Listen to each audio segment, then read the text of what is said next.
एक बार की बात है, एक गरीब औरत थी जिसका नाम आयशा था। वह एक छोटे से गांव में अपने माता पिता और छोटे भाई बहनों के साथ रहती थी। उसके पिता एक किसान थे, लेकिन खेत बहुत उपजाऊ नहीं था और वे अक्सर किसी तरह का गुजारा करते थे। आयशा एक बुद्धिमान और जिज्ञासु लड़की थी। वह अपने आसपास की दुनिया के बारे में जानना पसंद करती थी।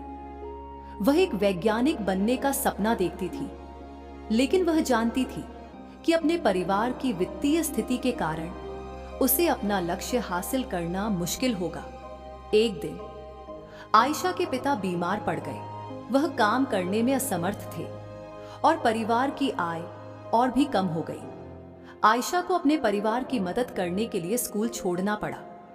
आयशा ने अपने परिवार का समर्थन करने के लिए कड़ी मेहनत की।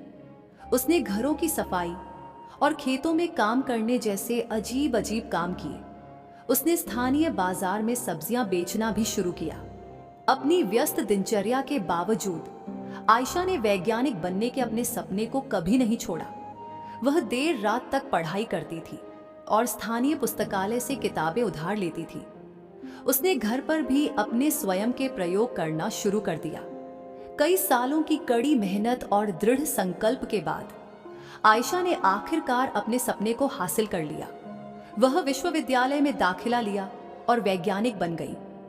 उन्होंने विज्ञान के क्षेत्र में महत्वपूर्ण योगदान दिया। आयशा की कहानी हम सभी के लिए एक प्रेरणा है। यह दिखाता है कि अगर हम अपने दिमाग में रखते हैं और अपने सपनों को कभी नहीं छोड़ते हैं तो कुछ भी संभव है। यह भी दिखाता है कि हमारे जुनून का पालन करना महत्वपूर्ण है, भले ही यह मुश्किल हो।